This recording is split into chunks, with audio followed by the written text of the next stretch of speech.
There is something in you that you do not fully understand, and yet it defines every encounter you have. It is the rare aura of the true empath. And I must tell you, this is not simply a gift of sensitivity, as so many romantics might describe it. It is, in its essence, a wound that has been transmuted into perception. It is the shadow turned into vision.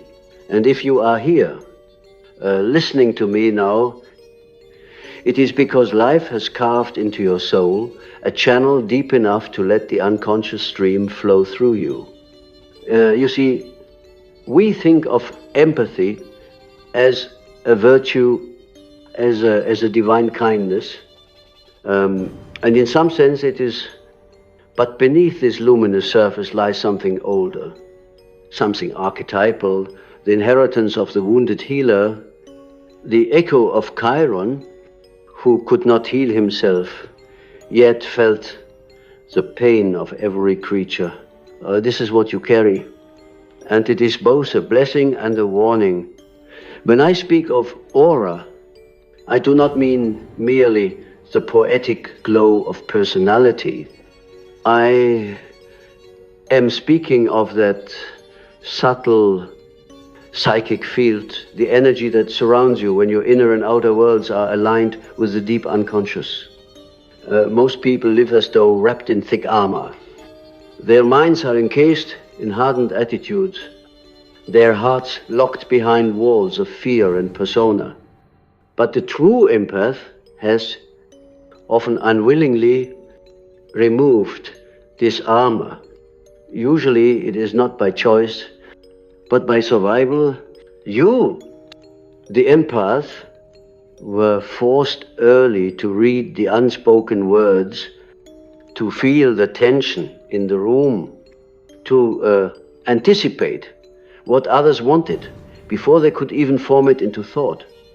Perhaps it was a childhood in which love was conditional and silence was dangerous. Or perhaps it was the presence of a volatile figure whose moods determined your safety. One way or another, you learned that your own feelings were secondary, that the only way to survive was to sense deeply, accurately, what others carried. This is the origin of your aura. It is not just light, but an ancient alarm system transmuted into intuition. But I caution you, because this aura, as rare as it is, draws both light and shadow toward you. You shine in a way that those who are fragmented can sense. You awaken in them both a longing and a fear. They may come to you for healing, for comfort, for the nourishment they cannot find within themselves. And if you are not careful, they will drink from your soul until you feel empty. You see, when you carry the archetype of the healer, you attract those who are not ready to heal themselves. And here lies the warning empathy. If unconscious becomes a prison, it binds you to the suffering of others until you can no longer discern where they end and you begin. The unconscious has a way of communicating through symbols, through dreams, through strange encounters that seem fated. Perhaps you have dreamed of a forest, dark and filled with whispering voices. And you feel the trees leaning in as though they were listening to your thoughts. This is not fantasy, it is your own psyche reminding you that you are always connected to the living web of feeling that extends beyond the individual. Empaths walk through life like open instruments, and the music of the world, its grief, its rage, its beauty plays through them whether they consent or not. But to live this way without awareness is to become haunted by energies that do not belong to you. So I ask you to consider this. What is the cost of carrying everyone's pain? There is a story in alchemy about the vessel that must hold the transformation. The vessel must be strong enough to withstand fire, to contain both poison and gold. If the vessel cracks, all is lost. You are this vessel. If you do not learn to temper the heat of the world's suffering, to discern what is yours and what is not, you will shatter, you will become resentful, exhausted, drained of the very life force that makes your aura so rare. And then you will call it fate, as though the world simply consumes people like you. But it is not fate. It is a lack of shadow work. Shadow work is the path I would lead you on. For within your shadow, the part of you have buried, ignored, or denied, lies the key to your boundaries. Most empaths believe that saying no is cruel, that distancing themselves from pain is selfish. But this is a delusion created by an overgrown persona, the mask of the good one, the self-sacrificing one who must always give. The shadow, however, contains your anger, your self-preservation, your unexpressed desire to be free of carrying what does not belong to you. To become whole, you must allow this shadow to breathe. You must let the dark forest in your dream speak, not as a threat, but as a guide. I once said that the greatest privilege of a lifetime is to become who you truly are. For the empath, this journey is even more complex, because your sense of self has been shaped by the emotions and needs of everyone around you. It is as though you are standing before a mirror that has absorbed not just your reflection, but the reflections of everyone you have ever loved, feared, or tried to save. So when I ask, who are you? You may find it difficult to answer. You are not the sum of other people's wounds. You are not the echo of someone else's suffering. And yet, you have built a life around being the balm for others. This is noble, but it is not the end of your story. There is a moment in the life of every true empath when the unconscious demands a confrontation. It may come as a crisis, a sudden burnout, a relationship that ends in betrayal, or a dream so vivid that it shakes the foundations of your identity. This is the psyche saying, enough. It is time to reclaim your own energy. In this confrontation, you may feel as though you are abandoning those who depend on you. But understand, you cannot truly help anyone if you remain unconscious of your own boundaries. A healer who bleeds out while tending to others saves no one. You see, empathy is not meant to be a wound forever. It is meant to evolve into wisdom. At first, empathy is raw. It is like an open nerve, sensitive to every vibration. But over time, if you do the inner work, it becomes discerning. It knows when to step forward and when to withdraw. It knows that love is not about merging with the pain of others, but about holding a space where transformation can happen. This is the difference between a conscious empath and one who is merely drowning in feelings. The conscious empath knows that their aura is a mirror, not a sponge. It reflects truth, but it does not have to absorb every shadow. When I look at the archetypes that guide humanity, I see that the empath is closely related to the archetype of the mystic. The mystic feels the pulse of the world because they have walked into their own depth and returned with the understanding that all souls are connected. But this understanding does not lead them to servitude. It leads them to clarity. They see that compassion is not about carrying the burden of others, but about awakening them to carry their own. And so I urge you to stop apologizing for the boundaries you need to set. The very aura that makes you so magnetic will only grow stronger when you learn to protect it. There is another danger I must warn you of, it is subtle. Many empaths mistake their gift for a form of superiority, as though feeling deeply makes them more spiritual or evolved. This is a trap of the ego. True empathy has nothing to do with being better than others. It is, if anything, a sign of having touched the rawness of existence so profoundly that you can no longer hide behind illusions. But this does not grant you a throne. It gives you a responsibility to live with authenticity. You must remember that every aura, no matter how rare, can become clouded by pride or bitterness. If the shadow is left unexamined, I invite you to close your eyes for a moment and imagine the rare aura you carry. See it not as a static glow, but as a living field, breathing with you, expanding and contracting like the tides. Notice what images arise. Perhaps it is a golden light, or perhaps it is a pale flame flickering in the dark. Whatever it is, know that it reflects both your wounds and your strength. It is shaped by every act of kindness, but also by every boundary you have ever failed to set.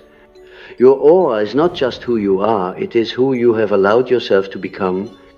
And now, as you listen to these words, you have the chance to shape it consciously. You might believe that this aura, this field of subtle energy that others feel even before you speak, is purely the result of your natural goodness. But I tell you, it is forged through fire. It is a sum of everything you have endured, everything you have witnessed, and everything you have absorbed, without understanding why the unconscious knows no boundaries. It does not respect the walls we build between each other. As an empath, you were born with cracks in your walls, or perhaps they were shattered early in your life. Those cracks became windows through which the energies of others poured into you. At first, this feels overwhelming. You wonder why a crowded room exhausts you, why the sorrow of a stranger lingers in your chest as though it were your own.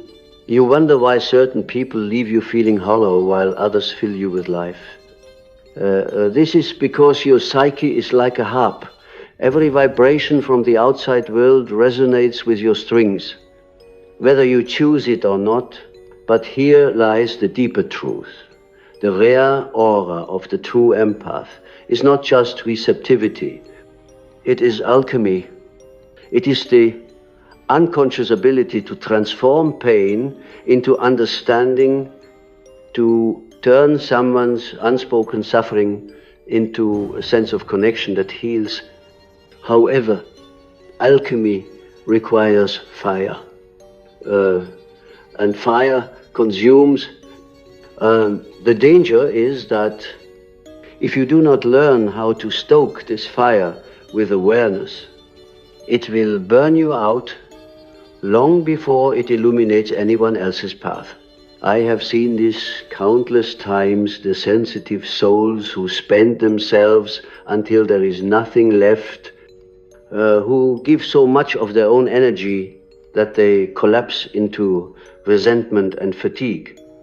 They forget that to be a vessel of light, one must also know how to guard the flame. Empathy must be balanced with individuation. Individuation, as I have always taught, is the process of becoming whole, of uniting the conscious and unconscious, the persona and the shadow, the personal and the archetypal. For the empath, individuation is crucial.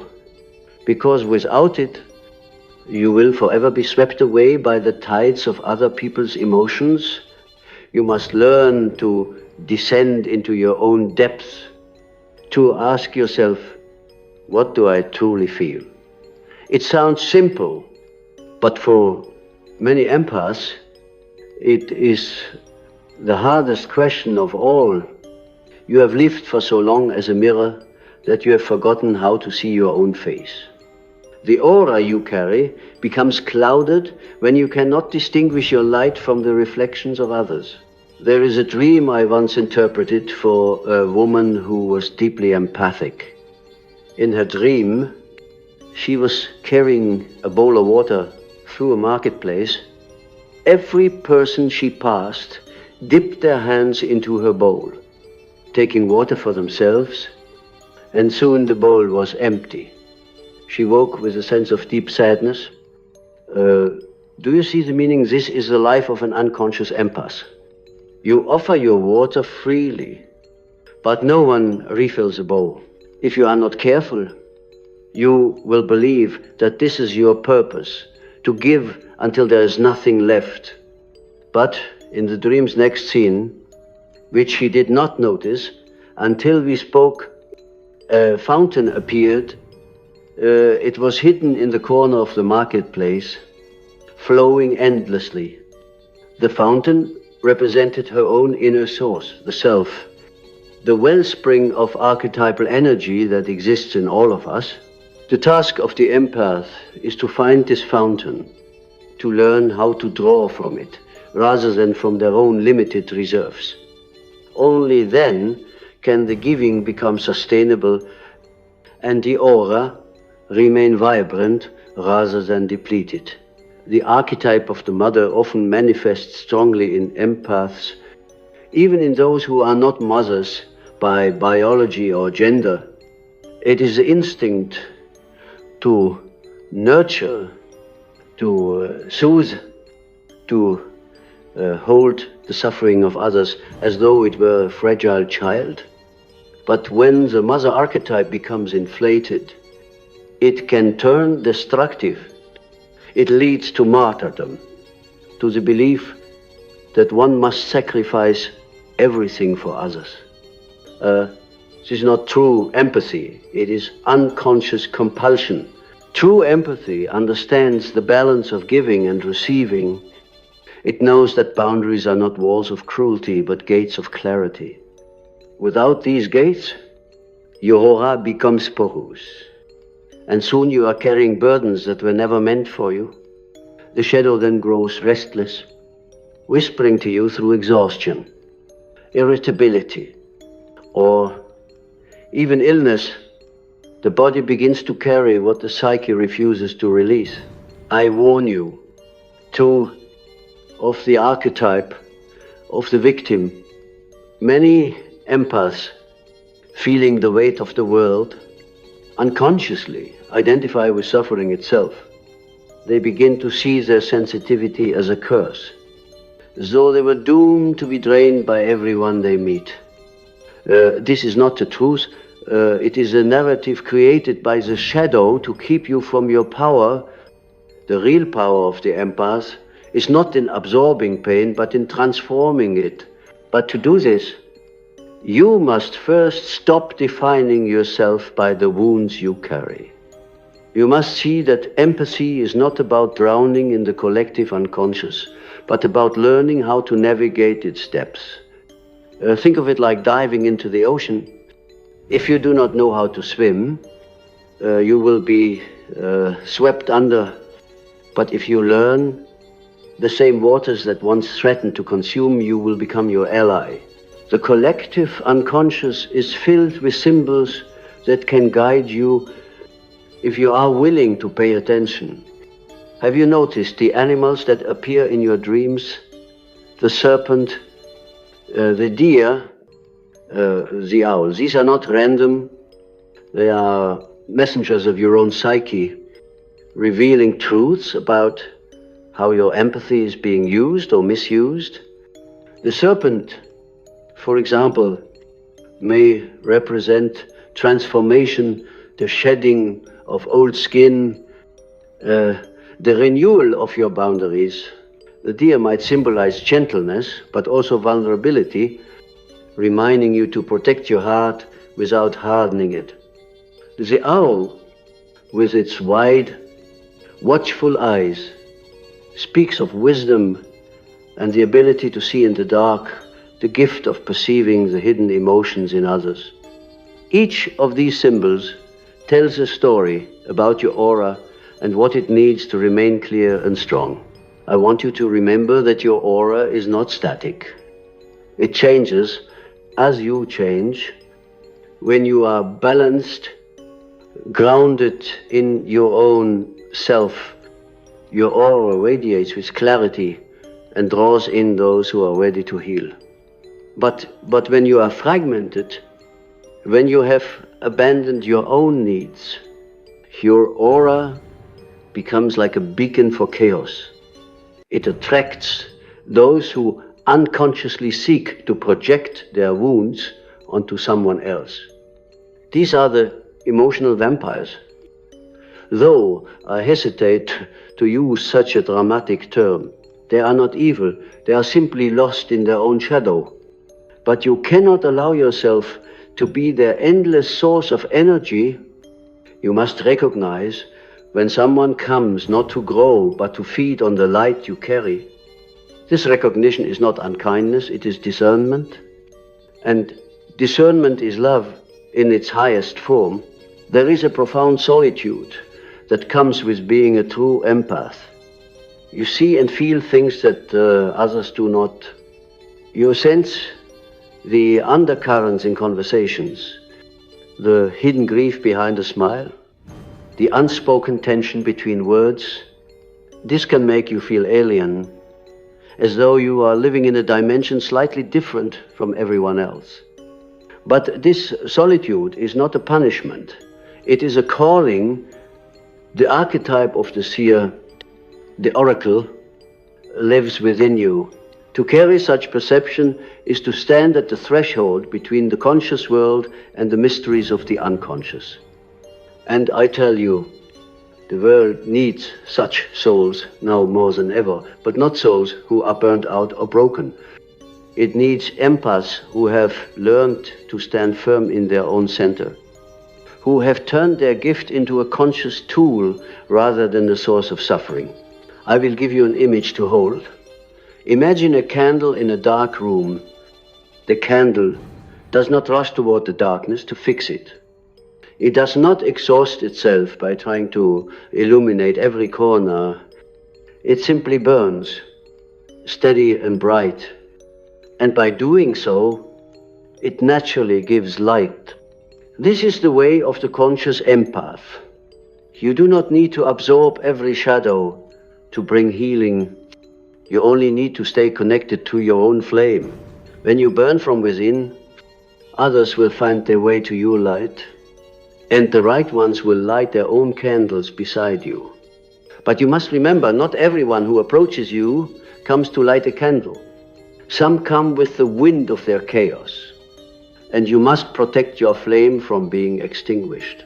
The rare aura of a true empath is not born from perfection, but from the willingness to remain open in a world that has tried again and again to close you. It is the softness that survived the storm. Yet, this softness is not weakness. It is, paradoxically, the truest form of strength. For to feel so deeply and still remain standing requires more courage than most can comprehend.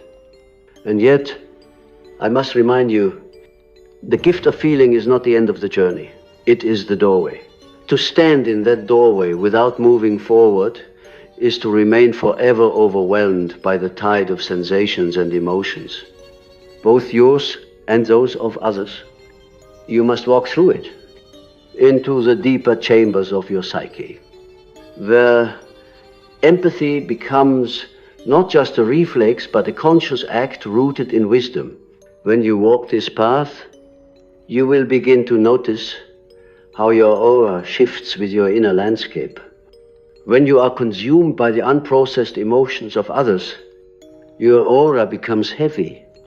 Like a fog, people may still be drawn to you, but what they feel is confusion rather than clarity. They sense the unresolved pain that you carry, and unconsciously they mirror it back to you.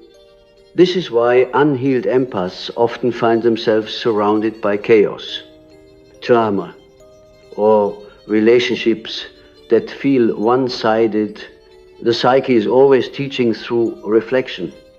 If you are drowning in other people's shadows, life will continue to send you mirrors of that entanglement until you awaken. The awakening of the empath is not a single moment, but a gradual recognition. I am not here to be consumed. I am here to be a bridge between the conscious and the unconscious, between what is felt and what is spoken, between the wound and the possibility of healing. But the bridge must be rooted on both sides to remain standing. If you only anchor yourself in others' pain and forget your own foundation, you will collapse. This is why solitude is so necessary. It is in solitude that you learn the language of your own soul. It is there that you discover which feelings are truly yours and which are echoes of the collective unconscious. The collective unconscious is a realm of archetypes, of patterns that shape all human behavior. When you feel someone's sadness or rage or longing, you are not just sensing the individual, you are touching an ancient river that flows through all of humanity. This is why the feelings of others can seem so overwhelming. They are archetypal, vaste, primal, but remember, you are not meant to carry the river. You are meant to learn how to let it flow through you without drowning. This is where symbols become your allies. Symbols are the language of the unconscious. When you dream of a storm, it is not merely a weather event, it is the turbulence of emotions. The collective energies seeking release. When you dream of a child, it may not be about an actual child, but about the innocent part of yourself that longs to be protected and seen. Pay attention to these symbols. Your dreams, your sudden inner images, even the patterns you see in the world around you, are all messages from your deeper self. The empath's aura is naturally attuned to these messages, but without awareness. They can feel like chaos. With awareness, they become guidance. When you sense the heaviness of another person's energy, ask yourself, what is this teaching me about my own shadow? For often, what you feel in others is a mirror of what you have not yet faced within yourself. This is not to blame you for their emotions, but to show you that life is always inviting you to become more conscious. I have spoken often about the shadow, that hidden part of the psyche where we store everything we have rejected or feared in ourselves. For the empath, the shadow often contains the very boundaries and strength that they have suppressed. You have been conditioned to believe that anger is wrong, that self-protection is selfish, that to care for yourself is to abandon others. This is a distortion. Your shadow may hold the healthy rage that says no more. It may hold the fierce instinct that refuses to be drained. Until you integrate this shadow, your empathy will remain incomplete, for it will lack the fire of selfhood that keeps compassion alive without turning into self-sacrifice. Imagine for a moment that your aura is like a garden without boundaries. Anyone can enter and trample the flowers, leaving you barren and tired. But if you build a fence, not a wall, but a clear, living boundary, your garden thrives. You can invite others in when you choose, but you also know when to close the gate. This is not cruelty. This is love for the life you are cultivating within you. And when your garden blooms, the world benefits. The fragrance of your flowers reaches those who are ready to appreciate it, without you having to give away all your soil and water to those who come with empty hands and endless demands. There is a subtle shift that happens when an empath begins to live this way. The aura changes from being a sponge to being a mirror. Instead of absorbing everything, it reflects truth back to those who come near. Some will find this uncomfortable because the mirror shows them what they are not ready to see. They may project their shadows onto you, blaming you for what is really their own inner turmoil. Do not take this personally. This is the nature of projection. The key is to know yourself so well that these projections cannot take root in you. When you stand firm in your own center, their shadows pass by like clouds, unable to block your light. This is not to say that empathy becomes detached or cold. On the contrary, it becomes warmer, more authentic, when you are no longer entangled in everyone else's emotions.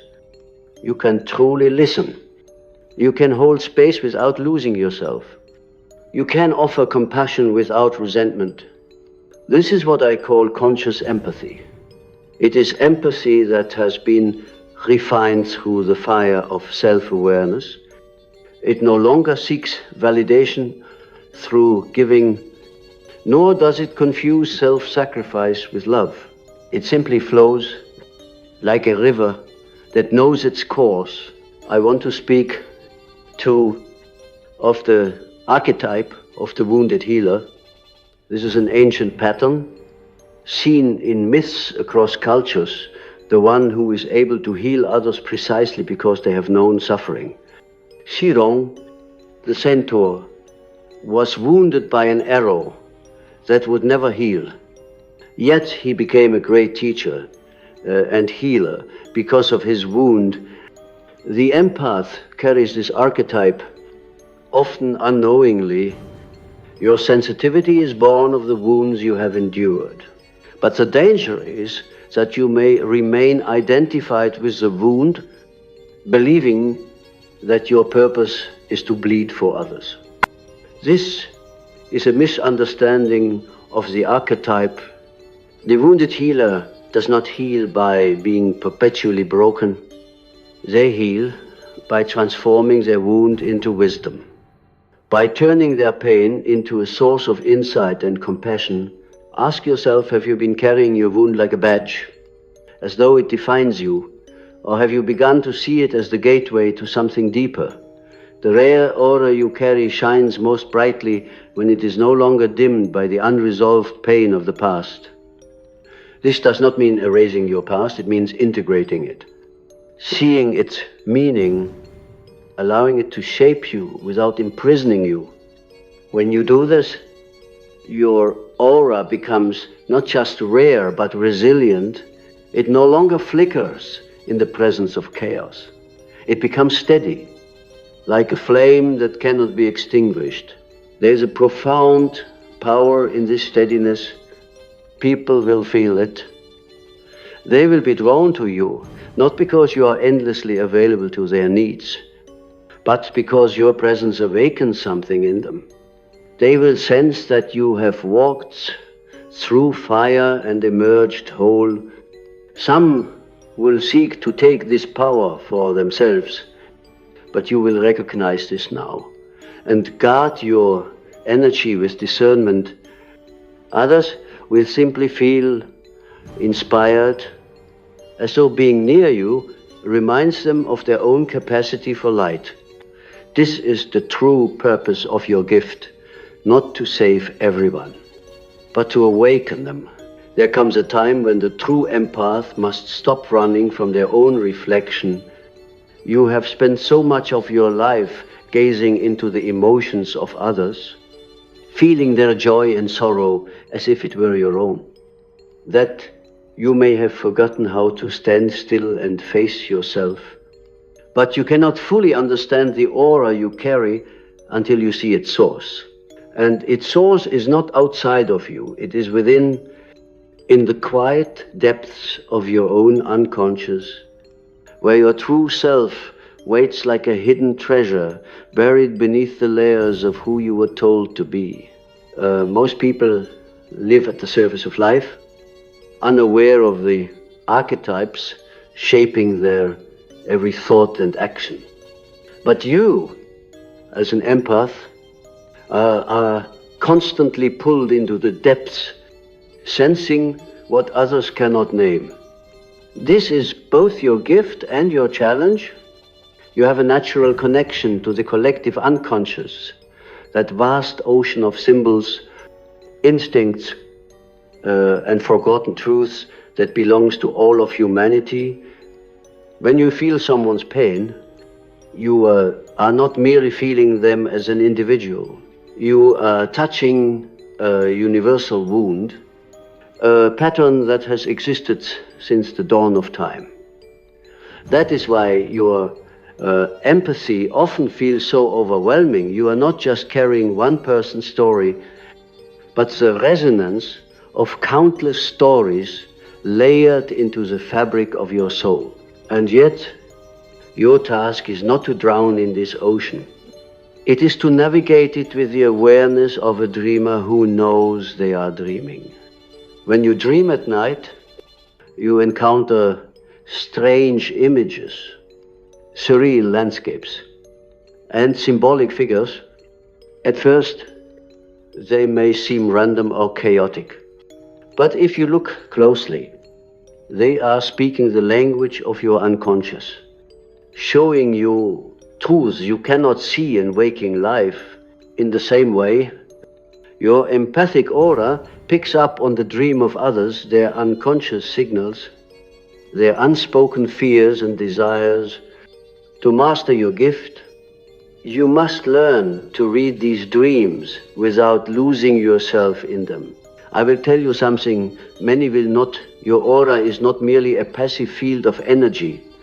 It is alive. It responds to your thoughts, your emotions, your unconscious beliefs. If you see yourself as powerless, your aura contracts and you become a magnet for those who seek to dominate or drain you. But if you see yourself as sovereign, as a being with the right to exist, to feel, to say no, your aura expands. And you naturally repel those who come with ill intent. This is why inner work is so important for the empath. The unconscious beliefs you carry will shape not only your life, but also the way others interact with your energy. If you secretly believe that love must be earned through self-sacrifice, your aura will broadcast that signal, and you will attract those who demand everything while giving little in return. But when you begin to do the shadow work, when you confront those old wounds, those buried memories of those unspoken resentments, your aura changes. It becomes clearer, stronger, more radiant. You no longer carry the vibration of someone who is easy to manipulate, because you have integrated the parts of yourself that once made you vulnerable. This is not about becoming hard or cold. On the contrary, it is about becoming whole. Wholeness is the true power of the empath. When you are whole, you can feel deeply without being consumed. You can love without losing yourself. You can give without being drained, because you are drawing from an inner well that never runs dry. There is an archetype I see emerging in many empaths the archetype of the alchemist.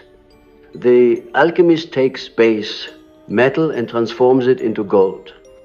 In psychological terms, this means taking the raw material of your pain, your sensitivity, your wounds, and turning them into wisdom, into insight, into a presence that elevates those around you.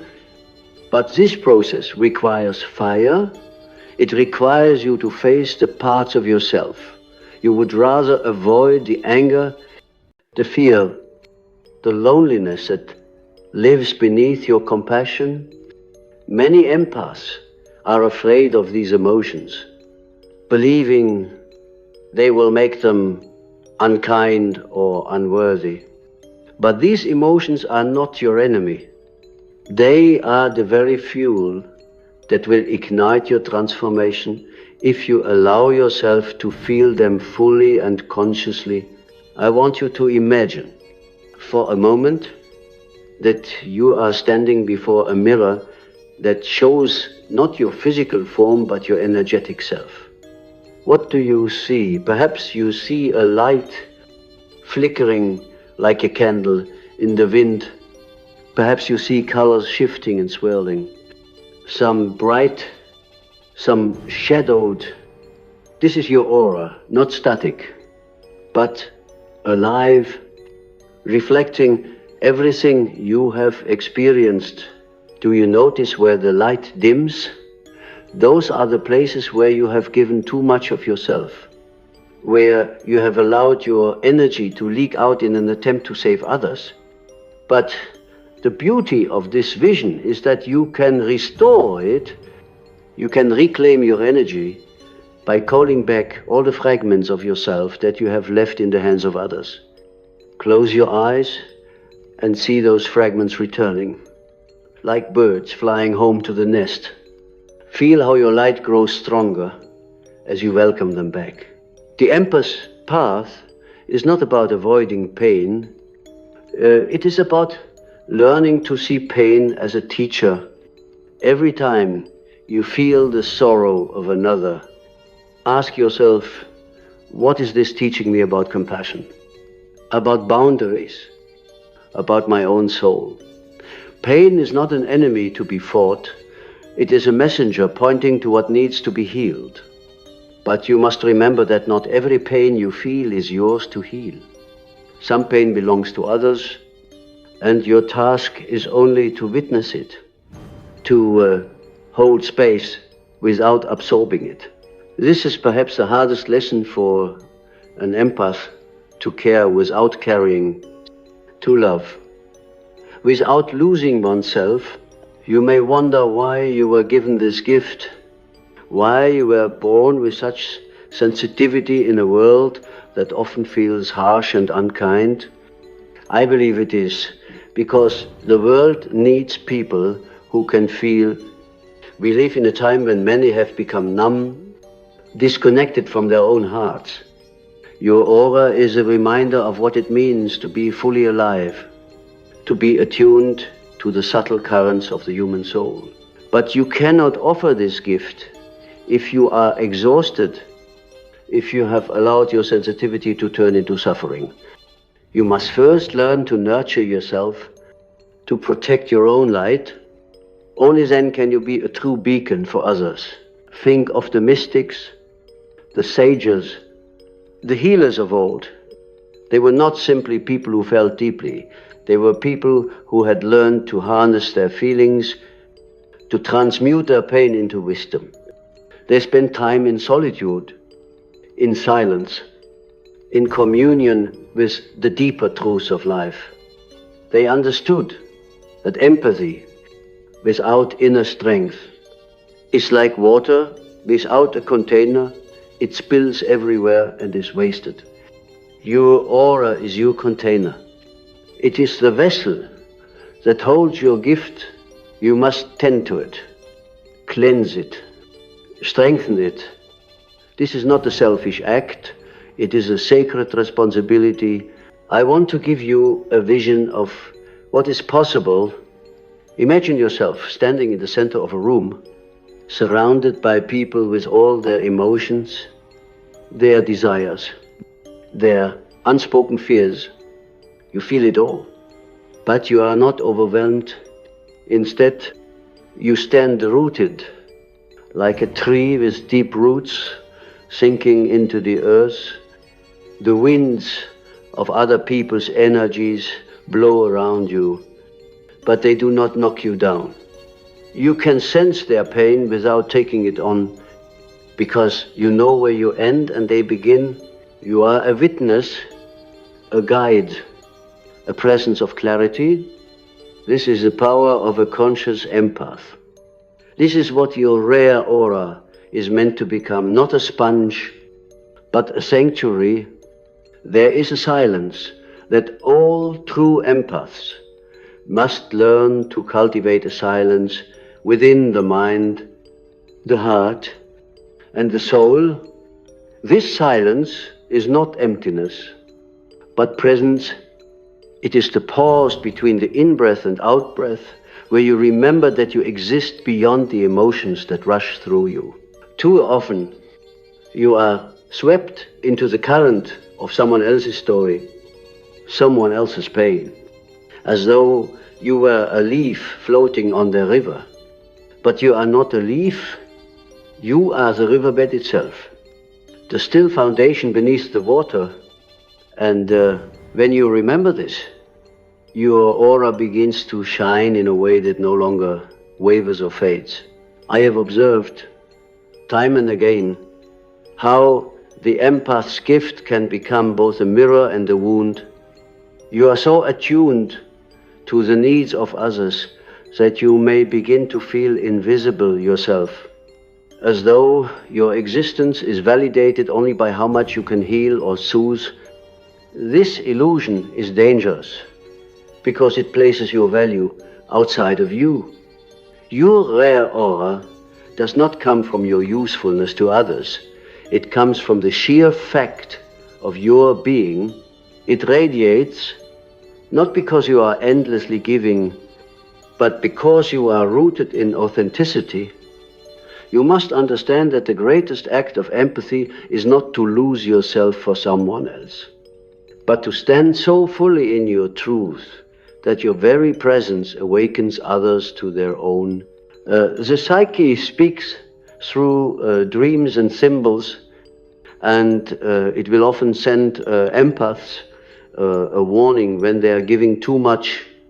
Perhaps you have dreamed of being chased, or of drowning, or of carrying a heavy load that you cannot put down. These dreams are not random. They are messages from your unconscious telling you that you are bearing more than your soul can sustain. Listen to them. They are your own inner voice calling you back home. If you ignore them, life will send louder signals: fatigue, illness, emotional collapse, until you have no choice but to stop and reclaim your energy. There is a paradox in empathy that few understand. To truly feel others, you must first feel yourself. If you are disconnected from your own emotions, your empathy becomes distorted. You begin to project your unhealed wounds onto others, seeing their pain as your own and confusing their needs with yours. This is why shadow work is not optional, it is essential. You must sit with your own shadow, your fears, your suppressed anger, your longing to be seen, and bring them into the light of consciousness. Only then can you discern where you end and the other begins. The rare aura of the empath is magnetic because it carries the resonance of both light and shadow. People feel safe with you, not because you are endlessly cheerful or perfect, but because you have touched the depths of suffering and survived. You have walked through the underworld of your own psyche, and your presence tells others, you can survive this too. But this power comes at a cost. Every journey into the unconscious demands something from you. It strips away illusions, forces you to face uncomfortable truths, and requires you to let go of old identities. The empath who resists this process becomes stuck, trapped in cycles of exhaustion, repeating the same patterns with the same draining people, always wondering why life feels so heavy. I want you to remember that the aura is a living symbol. It reflects not just your mood, but your entire relationship with the unconscious. When you ignore your inner world, you are dull, becoming like a mirror covered in dust. When you honor your inner world, when you listen to your dreams, pay attention to your instincts, and respect your boundaries, your aura brightens. It becomes like a clear lake reflecting the sky. Others feel this clarity and are drawn to it, not to take from you, but to find their own reflection in your stillness. The world will always test you. There will always be those who sense your openness and mistake it for weakness. They will try to pull you into their storms, to make you responsible for their emotions. But you are not here to carry everyone's storm. You are here to remember that you are the sky vast, unshaken, eternal. The clouds of others may pass through, but they do not define you. This understanding does not make you cold or distant. It makes you wise. It allows you to love without losing yourself, to care without collapsing under the weight of someone else's pain. Let me give you an image to hold. Imagine yourself as a lighthouse on the edge of a stormy sea. The waves crash, the wind howls, the ships are tossed in the dark. But the lighthouse does not run to save every ship. It stands firm, shining its light, guiding those who are ready to see. This is what your aura is meant to be. Not a square, but a guide. Not a sponge, but a beacon. The ships that wish to find the shore will follow your light. But it is not your task to sail into the storm on their behalf. Your task is to stay lit. The empath who understands this becomes unstoppable. You no longer waste your energy trying to fix what was never yours to fix. You no longer feel guilty for resting, for saying no, for choosing your own well-being. Instead, you begin to see that by protecting your energy, you are actually serving others more deeply. When you are whole, your very presence is healing. You do not need to speak or act. Your aura does the work. People feel calmer around you, not because you have absorbed their pain, but because you have learned to stand in your own truth. In the end, the rare aura you carry is not just a reflection of your empathy. It is the reflection of your journey toward wholeness. Empathy is only the beginning. The true calling is integration, to unite all the parts of yourself, the light and the shadow, the wounded child and the wise adult, the giver and the receiver. When you do this, you become more than an empath. You become a living symbol of what it means to be fully human, open yet strong, compassionate yet discerning, vulnerable yet unbreakable. So I ask you now, what will you do with this rare aura? Will you continue to let it be drained by those who cannot yet see their own light, or will you honor it, protect it, and let it shine as it was meant to? Not as a sacrifice, but as a gift. The choice is yours. But remember this, the world needs empaths who are awake. It needs those who have turned their sensitivity into wisdom, who can walk into the chaos of life without losing themselves. You are such a soul, or you would not be here, listening, feeling these words in the quiet of your heart.